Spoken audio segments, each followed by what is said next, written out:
ಆಗಬೇಕಂತಕೊಂಡೆ ಕೇಳಿದ್ರೆ ನಕ್ಕೊಂತ ಅಳ್ತಾರ, ಅಳ್ಕೊಂತ ನಗ್ತಾರ. ಒಂದು ಕೂಸನು ಕೂಡ ನಕ್ಕೊಂತ ಅಳ್ತದ, ಅಳ್ಕೊಂತ ನಗತಿರ್ತದ. ಶರೀಫಿಗಂದ ಒಂದು ಸವನಂದ ಹತ್ತ ಹತ್ತ ಹತ್ತ ಯಾವಾಗಿಂದ ಅಳ್ಕೊಂತ ಏನು ತಿಳಿತು ಏನಿಲ್ಲೋ ಶರೀಫಂದ ನಗಲಿ ಕತ್ಬಿಟ್ಟ. ಯಾವಾಗಿಂದ ಶರೀಫ್ ನಗಲಕ್ಕತ್ತ, ಯಪ್ಪ ಈ ಭೂಮಿ ಮೇಲಂದ ಎಲ್ಲಿನೂ ಕೂಡ ಏನ್ರಿ ಇದನ್ನು ಚೆಲ್ಲಕ್ಕೆಂದ ಜಾಗ ಇಲ್ಲ ತಗೊಂಡು ನಾ ತಿಳ್ಕೊಂಡು ಅಳ್ಳಕತ್ತಿದ್ದೆ. ಆದ್ರೆ ಒಂದು ಜಾಗ ಆದಲ್ಲಪ್ಪ, ನಿನ್ನ ಸಲುವಾಗಿ ಅಂದ ಮೀಸಲಾಗಿರ್ತಕ್ಕಂಥದ್ದು. ನಿನ್ನ ಬಿಟ್ಟಂದ ಯಾರು ಪಾದನೂ ಕೂಡ ಇಡಂಗಿಲ್ಲ ಏನ್ರಿ. ನಿನಗಾಗಿ ನೀ ಮೀಸಲಾಗಿರ್ತಕ್ಕಂಥ ಒಂದು ಜಾಗ ಅದಲ್ಲ ಯಪ್ಪ, ಇಲ್ಲೇ ಚೆಲ್ತೀನಿ. ಯಾವ್ದದು ಜಾಗ? ಈ ಶರೀರ ಅನ್ನತಕ್ಕಂಥದ್ದು ಇದು ನಿನ್ನ ಬಿಟ್ಟಂದ ಯಾರಿಗೂ ಕೂಡ ಮೀಸಲಾಗಿಲ್ಲ. ಅದಕ್ಕೆ ಇದನ್ನು ಇಲ್ಲೇ ಚೆಲ್ಬಿಡ್ತೀನಿ ಎತ್ತಿಕೊಂಡು ಯಾವಾಗಿಂದ ಗೋವಿಂದ ಭಟ್ರ ಉಗುಳು ಕುಡಿದು ಬಿಟ್ಟ. ಶರೀಫ ಗೋವಿಂದ ಭಟ್ರ ಉಗುಳಿಂದ ಕುಡಿದು ಬಿಟ್ಟ. ಯಾವಾಗಿಂದ ಉಗುಳು ಕುಡಿದು ಒಳಗೆ ಬಂದ. ಗೋವಿಂದ ಭಟ್ರ ಕೇಳಿದ್ರು, ಶರೀಫ ಚೆಲ್ಲಿ ಬಂದೇನೋ ಮಗ? ಹ್ಞೂನಪ್ಪ ಚೆಲ್ಲಿ ಬಂದೆ. ಅಂಥ ಜಾಗ ಎಲ್ಲಿ ಸಿಕ್ತು ನಿನಗ ಅಂದ್ರು. ಯಪ್ಪ ಹೊರಗೆ ವಿಚಾರ ಮಾಡಿದೆ, ಎಲ್ಲಿ ಸಿಗಲಿಲ್ಲಪ್ಪ. ನೋಡ್ರಿ ಗುರುವಿಗೆ ಅಂತ ಹೇಳ್ತಾನೆ ಶರೀಫ, ಹೊರಗೆ ಎಲ್ಲರೂ ಚೆಲ್ಲಬೇಕಂತೇಳಿ ವಿಚಾರ ಮಾಡಿದಪ್ಪ, ಯಾರೂ ತುಳಿಲಾರ್ದಂಥ ಜಾಗ ಎಲ್ಲಿನೂ ನನಗೆ ಸಿಗಲೇ ಇಲ್ಲ. ಅದಕ್ಕೆ ನಿನ್ನ ಸಲುವಾಗಿ ಮೀಸಲಾಗಿರ್ತಕ್ಕಂಥ ಏನ್ರಿ ಈ ಶರೀರ ಅನ್ನುವಂಥದ್ದು ಏನೈತಲ್ಲ, ಅದಕ್ಕೆ ಇದಕ್ಕೆ ಇಲ್ಲೇ ಚೆಲ್ಲಿಬಿಟ್ನಪ್ಪ ಅಂದ. ಅಟ್ಟಕರೆ ಖುಷಿ ಪಡಬೇಕಿಲ್ಲ ಗೋವಿಂದ ಭಟ್ರು. ಏನಂತಾರ, ಮತ್ತು ಅದನ್ನು ಕುಡ್ದಿಲ್ಲ ಶರೀಫ, ಹೆಂಗೆ ಹತ್ತಿತ್ತು ಮಗ ಅಂದರು. ಕುಡ್ದಿಲ್ಲ ಅದನ್ನು ಹೆಂಗೆ ಹತ್ತಿತ್ತು ಅಂತ ಕೇಳಿದ್ರು. ಯಪ್ಪ ತೇಟ ಮಾವಿನ ಹಣ್ಣಿನ ರಸ ಹತ್ತಂಗೆ ಹತ್ತಿತ್ತಪ್ಪ ಅಂದ. ತೇಟ ಮಾವಿನ ಹಣ್ಣಿನ ರಸ ಹತ್ತಂಗೆ ಹತ್ತಿತ್ತಪ್ಪ ಅಂದ. ಅವಾಗಿಂದ ಗೋವಿಂದ ಭಟ್ರು ಹೇಳ್ತಾರೆ, ಶರೀಫ ನಾನು ನಿನಗಿಂದ ಕೊಟ್ಟಿದ್ದಿಂದ ಉಗುಳಿನ ರೂಪದೊಳಗಿಂದ ನಾನು ಕೊಟ್ಟಿದ್ದಿಂದ ಬರೀ ಉಗುಳು ಕೊಟ್ಟಿಲ್ಲಲೇ, ಉಗುಳಿನ ರೂಪದೊಳಗಿರ್ತಕ್ಕಂಥ ಮಾವಿನ ಹಣ್ಣಿನ ರಸನೇ ಕೊಟ್ಟಿನಿ. ಆದರೆ ಬರೀ ಮಾವಿನ ಹಣ್ಣಿನ ರಸ ಅಲ್ಲ, ಇಡೀ ನಾನು ಹುಟ್ಟಿನಿಂದ ಇಲ್ಲಿಯ ಪರ್ಯಂತರವಾಗಿ ನಾನು ಏನು ಬದುಕಿನೊಳಗಿಂದ ತಪಸ್ಸು ಮಾಡೀನಿ, ಅನುಷ್ಠಾನ ಮಾಡೀನಿ, ನಾನು ಏನು ಜ್ಞಾನವನ್ನು ಸಂಗ್ರಹ ಮಾಡೀನಿ, ಅದು ಎಲ್ಲವೂ ಕೂಡ ಉಗುಳಿನ ರೂಪದೊಳಗೆ ದಾರಿ ಎರೆದು ಬಿಟ್ಟಿನಿ. ಇವತ್ತಿನಿಂದ ಬರೀ ನೀ ಶರೀಫನಲ್ಲ. ನೋಡ್ರಿ ಗೋವಿಂದ ಭಟ್ರು ಹೇಳ್ತಾರೆ, ನೀ ಬರೀ ಶರೀಫಲ್ಲ, ನೀನು ಏನಾಗಬೇಕಂತಕೊಂಡೆ ಕೇಳಿದ್ರೆ ಇವತ್ತಿನಿಂದ ನೀನು ಸಂತ ಶಿಶುನಾಳ ಶರೀಫನಾಗಿ ಜಗತ್ತಿನ ತುಂಬ ಮರಿಯೆತ್ತಿಕೊಂಡು ಒಬ್ಬ ಇಸ್ಲಾಂ ಧರ್ಮದೊಳಗೆ ಹುಟ್ಟಿರ್ತಕ್ಕಂಥ ಶರೀಫನಿಗೆ ಸಾಕ್ಷಾತ್ ದೇವರನ್ನಾಗಿ ತಯಾರು ಮಾಡಿರ್ತಕ್ಕಂಥ ಗೋವಿಂದ ಭಟ್ರು ಗುರುವಿನ ಕೆಲಸ. ಇವತ್ತ ಶರೀಫಂದಂದು ದೊಡ್ಡ ದೇವಸ್ಥಾನ ಅದು. ಇಡೀ ಅಲ್ಲಿ ಹಿಂದೂ ಮುಸ್ಲಿಮ ಆ ಜಾತಿ ಈ ಜಾತಿ ಏನು ಸಂಬಂಧ ಇಲ್ಲ. ಇಡೀ ನಾಡಿನ ಜನತೆಯೆಲ್ಲ ಶರೀಫನ ಗದಿಗೆಂದ ಏನ್ರಿ ಹರಿಕೆ ಹೊರ್ತಾರ, ಅಲ್ಲಿ ಅಭಿಷೇಕ ಮಾಡ್ತಾರ, ಏನೆಲ್ಲನೂ ಕೂಡ ಬೇಡ್ಕೋತಾರ. ಯಾರಿಂದ? ಒಬ್ಬ ಗುರುವಿನ ಮನಮುಟ್ಟೆಂದು ಸೇವಾ ಮಾಡ್ದ, ಆ ಗುರುವಿನಲ್ಲಿರ್ತಕ್ಕಂಥ ಜ್ಞಾನವನ್ನು ಸಂಪಾದನೆ ಮಾಡ್ದ, ಜಗತ್ತಿಗಂದ ಒಬ್ಬ ಇಸ್ಲಾಂ ಧರ್ಮದೊಳಗೆ ಹುಟ್ಟಿರ್ತಕ್ಕಂಥವ ಇವತ್ತು ಜಗತ್ತಿಗಂದ ಸಂತನಾಗಿ ಏನ್ರಿ ಜಗತ್ತಿನೊಳಗಿಂದ ಮೆರಿಲಿಕ್ಕೆ ತಾನೆ ಶರೀಫ. ಗುರು ಯಾಕೆ ಬೇಕಂತಕೊಂಡ ಕೇಳಿದ್ರೆ ನಮ್ಮನ್ನು ದೇವರನ್ನಾಗಿ ಮಾಡಕ. ಗುರು ಯಾಕೆ ಬೇಕಂತಕೊಂಡ ಕೇಳಿದ್ರೆ ನಮ್ಮನ್ನು ಜ್ಞಾನಿಯನ್ನಾಗಿ ಮಾಡಕ. ಗುರು ಯಾಕೆ ಬೇಕಂತಕೊಂಡ ಕೇಳಿದ್ರೆ ನಮ್ಮನ್ನು ಒಬ್ಬ ಶರಣನನ್ನಾಗಿ ತಯಾರು ಮಾಡಕ. ಇವತ್ತು 12ನೇ ಶತಮಾನದೊಳಗೆ ಹುಟ್ಟಿರ್ತಕ್ಕಂಥ ಬಸವಣ್ಣ ಜಗಜ್ಯೋತಿ ಅನಿಸ್ಕೋಬೇಕಾಗಿತ್ತು ಅಂದ್ರೆ, ಭಕ್ತಿ ಭಂಡಾರಿ ಅನಿಸ್ಕೋಬೇಕಾಗಿತ್ತು ಅಂದ್ರೆ, ಇವತ್ತಿನ ದಿನಮಾನದೊಳಗೆ ಬಸವಣ್ಣನಿಗೆ ಜಗದ್ಗುರು ಹತ್ಕೊಂಡು ಕರೀತಾರೆ. ಇದು ಎಲ್ಲ ಕರೆಸ್ಕೋಬೇಕಾಗಿತ್ತು ಅಂತಂದ್ರೆ ಒಂದಲ್ಲ ಎರಡು ಹೆಂಡ್ರು ಮಾಡ್ಕೊಂಡ್ರು ಜಗತ್ತಿಗೆ ಬಸವಣ್ಣ ದೇವರಾಗಬೇಕಾಗಿತ್ತು ಅಂದ್ರೆ ಯಾರಿಂದ ಹತ್ತುಕೊಂಡೆ ಕೇಳಿದ್ರೆ ಅವನು ಏನೆಲ್ಲ ಜ್ಞಾನವನ್ನು ನೀಡಿರ್ತಕ್ಕಂಥ ಜಾತವೇದ ಮುನಿಗಳಿಂದ ಅವನು ಗುರುವಿನಿಂದನೇ ಬಸವಣ್ಣ ಜಗತ್ತಿಗಂದ ದೇವರಾದ. ಒಂದು ವೇಳೆ ಗುರುವಿನ ಆಶ್ರಯದೊಳಗೆ ಬಸವಣ್ಣವ್ರು ಇದ್ದಿದ್ದಿಲ್ಲ ತಿಳ್ಕೊಂಡ್ರ ಏನ್ರಿ ಗುರುವಿನ ಸೇವೆ ಅನ್ನತಕ್ಕಂಥ ಮನಮುಟ್ಟೆಂದ ಮಾಡಿದ್ದಿಲ್ಲ ತಿಳ್ಕೊಂಡ್ರ ಇವತ್ತು ಬಸವಣ್ಣ ಜಗಜ್ಯೋತಿ ಹಾಕಿದ್ರೆ ಏನು, ಬಸವಣ್ಣ ಜಗತ್ತಿಗಂದ ದೇವರು ಹಾಕಿದ್ರೆ ಏನು? ಒಬ್ಬರಲ್ಲ ಇಬ್ಬರಲ್ಲ ಸಾವಿರ ಜನ ಏನು ಶರಣರಾಗ್ಯಾರಲ್ಲ, ಇವರೆಲ್ಲ ಇಟ್ಟೆಲ್ಲ ಶರಣರಾಗಿದ್ದೆ ಯಾರಿಂದ ಹತ್ತುಕೊಂಡದ ಕೇಳಿದ್ರೆ ಒಬ್ಬ ಗುರುವಿನ ಅಂತಃಕರಣದಿಂದ, ಗುರುವಿನಲ್ಲಿರ್ತಕ್ಕಂಥ ಜ್ಞಾನದಿಂದನೇ. ಅದಕ್ಕಾಗಿನ ವೇದ ಆಗಮ ಉಪನಿಷತ್ತುಗಳೆಲ್ಲ ಹೇಳ್ತವೆ, ಶ್ರೀ ಗುರು ವಚನೋಪದೇಶವನ್ನು ಆಲಿಸಿದಾಗಳಬಹುದು ನರರಿಗೆ ಮುಕುತಿ. ನೋಡ್ರಿ ಅವ್ರು ಎಷ್ಟು ಚಂದ ಹೇಳ್ತಾರೆ, ನೀನು ದೇವರಾಗಬೇಕಲ್ಲ, ನೀನೊಬ್ಬ ಶರಣನಾಗಬೇಕಲ್ಲ, ನೀನೊಬ್ಬ ಸಂತನಾಗಬೇಕಲ್ಲ, ನೀ ಏನು ಬೇರೆದೇನು ಕೆಲಸ ಮಾಡಿಬಿಡ್ತಮ್ಮ, ನೀನು ಏನಾಗಬೇಕಂತಕೊಂಡದೆ ಕೇಳಿದ್ರೆ ಏನಾಗಬೇಕಂತಕೊಂಡದೆ ಕೇಳಿದ್ರೆ ನೀನು ಮೊದಲಿಂದ ಗುರುವಿನ ಆಶ್ರಯದೊಳಗಿಂದ ಇರಬೇಕು. ನಮ್ಮಲ್ಲಿ ಕನ್ನೊಳ್ಳಿ ಎತ್ಕೊಂಡು ಬರ್ತದೆ. ನಿಮ್ಮಲ್ಲಿ ಏನಾರ ಇದೇ ಬಿಜಾಪುರ ಜಿಲ್ಲೆದಾಗ ನಾವು ಹುಟ್ಟಿದ ಊರ, ನಾ ಮೊದಲ ಮಠಕ್ಕಾಗಿದ್ದೆ ಅದೇ ಮಠಕ್ಕೆ, ಕನ್ನೊಳ್ಳಿ ಮಠಕ್ಕೆ. ಕನ್ನೊಳ್ಳಿ ಒಳಗಿಂದ ದೊಡ್ಡಪ್ಪ ಮಹಾರಾಜರ ತಗೊಂಡದ ಏನ್ರಿ, ನಿಮ್ಗೆ ಆಗಲೇ ಹೇಳಿದ್ನೆಲ್ಲ, ಲಚ್ಚಣ ಸಿದ್ದಪ್ಪ ಮಹಾರಾಜ, ಕನ್ನೊಳ್ಳಿ ದೊಡ್ಡಪ್ಪ ಮಹಾರಾಜ, ಇವರಿಬ್ಬರು ಬಂತ್ನಾಳ್ ಶಂಕರಲಿಂಗ ಶಿವಗಳು ಶಿಷ್ಯರು. ಇವ ಕನ್ನೊಳ್ಳಿ ದೊಡ್ಡಪ್ಪ ಮಹಾರಾಜ ಲಿಂಗಾಯತ್ ಉಪಾರವ ಏನ್ರಿ, ಲಚ್ಚಣ ಸಿದ್ದಪ್ಪ ಮಹಾರಾಜರು ಪಂಚಾಳರು. ಏಟೇ ತಲೆಯಾಗಿರಲಿ ನಿಮ್ಗೆ. ಇವರು ಗ್ವಾಡಿ ಕಟ್ಟವರು, ಅವ್ರು ಕಟ್ಟಿಗೆ ಕೆಲಸ ಮಾಡೋರು. ಇವತ್ತು ನಮ್ಮ ನೋಡೋಕೆ ಸಿಗ್ತದೆ ನಿಮ್ಮ ಲಚ್ಚಣ ಸಿದ್ದಪ್ಪ ಮಹಾರಾಜರು ಕನ್ನೊಳ್ಳಿ ಒಳಗೆ ಮನೆ ಕಟ್ಟ್ಯಾರ. ನಾವೆಲ್ಲ ಐಮೂಲಿ ಎತ್ತಿಕೊಂಡು ನಾವೆಂದ ಐಮೂಲಿ ಇರಬಾರ್ದು ಎತ್ತಿಕೊಂಡು ಅಂತೀವಿಲ್ಲ, ನಾವು 5 ಮೂಲಿ ಮನಿನೇ ಕಟ್ಟ್ಯಾರ. ನಮ್ಮ ಊರಾಗ ದೊಡ್ಡ ಶ್ರೀಮಂತರು ಏನ್ರಿ, ರೆಡ್ಡಿ ಸಮಾಜದವ್ರು ಮನಿತನ ಅದು ಕೊಲ್ಲರವ್ರು ಎತ್ಕೊಂಡದಾರ, ಭಾಳ ದೊಡ್ಡ ಮನೆ ಕಟ್ಟ್ಯಾರ. ನಿಮಗೆ ಆಶ್ಚರ್ಯ ಹೇಳ್ತಾನೆ, ಶಂಕರಲಿಂಗ ಶಿವಗಳ ಬಳಿ ಇವ ಕನ್ನೊಳ್ಳಿ ದೊಡ್ಡಪ್ಪ ಮಹಾರಾಜ ಏನು ಪಡಿಬೇಕಾಗಿತ್ತು? ಏನು ಪಡಿಬೇಕಾಗಿತ್ತು? ಶಂಕರಲಿಂಗ ಶಿವಗಳಿಂದ ಉಪದೇಶ ಪಡಿಬೇಕಾಗಿತ್ತು. ಅವರಲ್ಲಿರ್ತಕ್ಕಂಥ ಜ್ಞಾನವನ್ನು ಪಡಿಬೇಕಾಗಿತ್ತು. ಒಬ್ಬ ಗುರು ಒಂದು ಮಾತು ಹೇಳ್ತೀನಿ ನಿಮಗೆ, ಹೋದ್ಕೊಂಡು ನನಗೆ ಲಿಂಗ ಕಟ್ಟರೆ ಎತ್ಕೊಂಡು ಕಟ್ಟಂಗಿಲ್ಲ. ನಿಜವಾಗಿರ್ತಕ್ಕಂಥ ಗುರು ಏನ್ರಿ, ನಿಜವಾಗಿರ್ತಕ್ಕಂಥ ಗುರು ಹೋದ್ಕೊಂಡು ನಾನು ಲಿಂಗ ಕಟ್ಟಂದ್ರೆ ಕಟ್ಟಂಗಿಲ್ಲ, ಹೋದ್ಕೊಂಡು ನಾನು ಕಿವಿಯಾಗಿಂದ ಮಂತ್ರ ಉಪದೇಶ ಮಾಡಿರಿ ಅಂದ್ರೆ ಮಾಡಂಗಿಲ್ಲ, ತಮ್ಮಲ್ಲಿರ್ತಕ್ಕಂಥ ಜ್ಞಾನ ಅಂತ ನೀಡ್ರಿ ಎತ್ತಕೊಂಡಂದ್ರೆ ನೀಡಂಗಿಲ್ಲ. ಯಾಕೆ ನೀಡಂಗಿಲ್ಲ ತಿಳ್ಕೊಂಡಂದ್ರೆ ಇವನ್ ಲಿಂಗವನ್ನು ಪರಿಪಾಲನೆ ಮಾಡ್ತಾನೆ ಇಲ್ಲೋ, ಈ ಮಂತ್ರವನ್ನು ಪರಿಪಾಲನೆ ಮಾಡ್ತಾನೆ ಇಲ್ಲೋ, ಅವನದೆಲ್ಲ ಗುಣಗಳಿಂದ ಗೊತ್ತಾಗಬೇಕಾಗಿತ್ತು ಅಂದ್ರೆ ಮೊದಲು ಗುರುವಿನ ಪ್ರೀತಿ ಸಂಪಾದನೆ ಮಾಡಬೇಕು. ಏನ್ರಿ, ಒಂದು ಆಕಳ ನಾವು ಹಿಡ್ಕೋಬೇಕಾಗಿತ್ತು ಅಂದ್ರೆ ಏನು ಮಾಡ್ತೀವಿ? ಮೊದಲು ಕರ ಬಿಟ್ಟಂಗೆ ಮಾಡ್ತೀವಿ, ಒಂದು ಈಟು ಕುಡಿಸ್ದಂಗೆ ಮಾಡ್ತೀವಿ, ಕರಿಗೆಂದ ಜಕ್ಕೋತೀವಿ, ನೀರು ತಂದಿರ್ತೀವಿ, ಕೆಚ್ಚಲ ತೊಳಿತೀವಿ, ಅದಕ್ಕೆ ಮ್ಯಾಲೆ ಉಳಿದಿದ್ದು ನೀರಿಂದ ಆಕಳು ಡುಬ್ಬಿಕೆಂದ ಹಾಕಿ ಡುಬ್ಬ ಚಪ್ಪರಿಸ್ತೀವಿ. ಹೌದಿಲ್ಲ? ಬಾರಿನಿ ಯಾವಾಗಿಂದ ಡುಬ್ಬ ಚಪ್ಪರಿಸಿದಾಗ ಮಾತ್ರ ಕೆಳಗಿಂದ ಹಾಲು ಅಂತ ತಗೊಂಡು ಹೆಂಗೆ ಕೊಡ್ತದೋ ಹಂಗೆ ಒಬ್ಬ ಗುರುವಿನ ಪ್ರೀತಿ ಅಂತ ನಾವು ಸಂಪಾದನೆ ಮಾಡಬೇಕು. ಗುರುವಿನಲ್ಲಿರ್ತಕ್ಕಂಥ ಜ್ಞಾನವನ್ನು, ಗುರುವಿನಲ್ಲಿರ್ತಕ್ಕಂಥ ತತ್ವಗಳನ್ನು, ಆ ಗುರುವಿನಿಂದ ಇಷ್ಟಲಿಂಗವನ್ನು, ಗುರುವಿನಿಂದ ಮಂತ್ರವನ್ನು ಪಡಿಬೇಕಾಗಿತ್ತು ಅಂತಂದ್ರೆ ಗುರುವಿನ ಮನಸ್ಸು ಗೆದಿಬೇಕು ನಾವು. ಅದಕ್ಕಾಗಿ ಹೇಳಿದ್ರು, ಗುರುವಿನ ಗುಲಾಮನಾಗುವ ತನಕ ದೊರೆಯ ದಂಡ ಮುಕ್ತಿ ಅಂತನ್ನುವಂಥ ಮಾತು ಹೇಳ್ತಾ. ಮನಮುಟ್ಟಿ ಅಂದ್ರೆ ಸೇವಾ ಮಾಡಬೇಕು. ಬರೀ ರೊಕ್ಕ ಕೊಟ್ಟರೆ ಸೇವಾ ಮಾಡ್ತೀವಿ ಅಂತಕೊಂಡದಲ್ಲ. ನಾವು ಮಠಕ್ಕಿಂತ ಪಟ್ಟಿ ಕೊಡ್ತೀವಿ, ಪಟ್ಟಿ ಸಂಬಂಧ ಇಲ್ಲ. ಏನ್ರಿ, ಪಟ್ಟಿ ಸಂಬಂಧ ಇಲ್ಲ. ಏನು ಒಪ್ಪಿಸ್ಬೇಕಂತಕೊಂಡೆ ಕೇಳಿದ್ರೆ, ಅದಕ್ಕಾಗಿನೇ ಯಾರೇ ಗುರುಗಳು ನಿಮ್ಮ ಮನೆಗೆ ಬಂದಾಗ ನೀವೇನು ಮಾಡ್ತೀರಿ? ಬಾಗಲ್ದಾಗ ಬಂದಾಗ ಒಂದು ಕೊಡ ನೀರು ಹಾಕಿ ಕಾಯಿ ಹೊಡಿತೀರಿಲ್ಲ. ಕಾಯಿ ಯಾಕೆ ಹೊಡಿತೀರಿ ನೀವು? ಸುಮ್ಮನೆ ನಾನು ನಿಮಗೆಂದ ಕೇಳ್ತೇನೆ, ಕಾಯಿ ಯಾಕೆ ಹೊಡಿತೀರ? ಅಯ್ಯಪ್ಪ ಮನಾರ್ ತುಟ್ಟಿಗೆ ಅಪ್ಪ ಈಗೆಲ್ಲ ಹೊಡ್ಯೋದು, ಅವು ಟೆಂಗ್ 30 ರೂಪಾಯಿ ಒಂದಾಗ್ಯಾವ ಕಾಯಿ. ಏನ್ರಿ, ಕಾಯಿ ಎದಕ್ಕೆ ಹೊಡಿತೀರಿ? ಮನೆಯಾಗ ರೊಕ್ಕ ಹೆಚ್ಚಾಗ್ಯಂದ್ರಿ. ಕಾಯಿ ಹೊಡೆಯೋದಲ್ಲ, ಕಾಯಿ ಹೊಡೆಯೋದಲ್ಲ, ಈ ಕಾಯವನ್ನು ಗುರುವಿನ ಪಾದಕ್ಕಿಂತ ಅರ್ಪಣೆ ಮಾಡಬೇಕು. ಏನ್ರಿ, ಈ ಕಾಯವನ್ನು ಅದಕ್ಕಾಗಿನೇ ಏನ್ರಿ ಈ ಕಾಯವನ್ನು ಅರ್ಪಣೆ ಮಾಡಬೇಕು. ಗದಗಿನ ಪುಟ್ಟರಾಜಗಳನ್ನು ಮಾತು ಹೇಳ್ತಾರೆ, ಗುರುವಿಗೆ ತನವನ್ನು, ಲಿಂಗಕ್ಕ ಮನವನ್ನು, ಜಂಗಮನಿಗೆ ಅಂತ ಧರ್ಮ ನೀಡಬೇಕತ್ತ. ಅವ್ರು ವಚನದಾಗ ಹೇಳ್ತಾರೆ, ಗುರುವಿಗೆ ತನವನ್ನು. ಗುರುವಿಗೆ ನಾವು ಏನು ಅರ್ಪಣೆ ಮಾಡಬೇಕು? ಗುರುವಿಗೆಂದ ರೊಕ್ಕ ಕೊಡೋದು ಬೇಕಾಗಿಲ್ಲ, ಗುರುವಿಗೆಂದ ಬಂಗಾರ ಕೊಡೋದು ಬೇಕಾಗಿಲ್ಲ. ಗುರುವಿಗೆಂದ ಈ ಶರೀರ ತನುವತ್ತೆ ಕೊಂಡ್ರೇನು, ಈ ಶರೀರ ಅಂತ ತಗೊಂಡಿಯಪ್ಪ, ಈ ಶರೀರದಿಂದ ನಿನಗೆಂದ ಒಪ್ಪಿಸಿಬಿಟ್ಟಿನಿ, ಇದಕ್ಕೆ ನೀ ಹೆಂಗೆ ಬೇಕು ಹಂಗೆ ತಯಾರು ಮಾಡತ್ತೆ ಕೊಂಡಾಗ ನಿನ್ನನ್ನು ದೇವರನ್ನಾಗಿ ಎಂದು ತಯಾರು ಮಾಡ್ತಾರೆ. ಕಾಯಿ ಅರ್ಪಣೆ ಮಾಡುವ ಸಾಂಕೇತಿಕವಾಗಿಯೇ ಕಾಯಿ ಹೊಡಿತೀವಿ ನಾವು. ಗುರುವಿಗೆಂದ ಗುರುವಿನ ಭಕ್ತಿದಿಂದ ನಾವು ಸೇವಾ ಮಾಡಬೇಕು. ನೋಡ್ರಿ, ಒಬ್ಬೊಬ್ರು ಶರಣರನ್ನ ಎಟ್ಟರು ಮಟ್ಟಿಗೆ ಸೇವಾ ಮಾಡಿರತ್ತುಕೊಂಡ್ರೆ, ಯಾವನ್ನ ಕನ್ನೊಳ್ಳಿ ದೊಡ್ಡಪ್ಪ ಮಾರದ್ರ ಬಗ್ಗೆ ಅಂತ ಹೇಳಿದ್ದೆ ನಿಮಗೆ. ಮೊದಲಿನ ಬಂತಳು ಶಂಕರಲಿಂಗ ಸೇವೆಗಳು ಅಂದರೆ ಹಳ್ಳಿಗೆ ಏಕರಾತ್ರಿ, ಪಟ್ಟಣಕ್ಕೆಂದ ಪಂಚರಾತ್ರಿ ಮಾಡ್ತಾ ಸಂಚಾರ ಮಾಡ್ತಾ ಇದ್ರು. ಮಾಡಬೇಕಾದ್ರಿಂದ ಕನ್ನೊಳ್ಳಿ ದೊಡ್ಡಪ್ಪ ಮಹಾರಾಜ ಆ ಶಂಕರಲಿಂಗ ಸೇವೆಗಳು ಸೇವಾ ಮಾಡ್ತಿದ್ರು. ಅದರ ಸಲುವಾಗಿ ರೊಕ್ಕದ ಆಸೆಕ್ಕಲ್ಲ. ಏನ್ರಿ, ಅವ್ರದಿಂದ ಬಂಗಾರ ಸಿಗ್ತದ ತಗೊಂಡಲ್ಲ, ಬರೀ ಅವ್ರದಿಂದ ಮಂತ್ರ ಉಪದೇಶ ಪಡಿಬೇಕು, ಲಿಂಗ ಪಡಿಬೇಕು. ಇಟ್ರ ಸಲುವಾಗೇ ಅವರು ಸೇವಾ ಮಾಡ್ತಿದ್ರು. ಆಶ್ಚರ್ಯ ಹೇಳ್ತೇನೆ ನಿಮಗೆ, ಇಟ್ಟು ಪ್ರೀತಿ ಇದ್ನಲ್ಲ ಕನ್ನೊಳ್ಳಿ ದೊಡ್ಡಪ್ಪ ಮಹಾರಾಜ, ಅಟ್ರ ಮಟ್ಟಿಗೆಂದ ಪ್ರೀತಿ ಇದ್ದ. ಆಶ್ಚರ್ಯ ಏನು ಅಂತಕೊಂಡು ಕೇಳಿದ್ರೆ, ಒಂದು ಸರಿ ಒಂದು ಊರಿಗೆಂದ ಹೋಗ್ಯಾರ.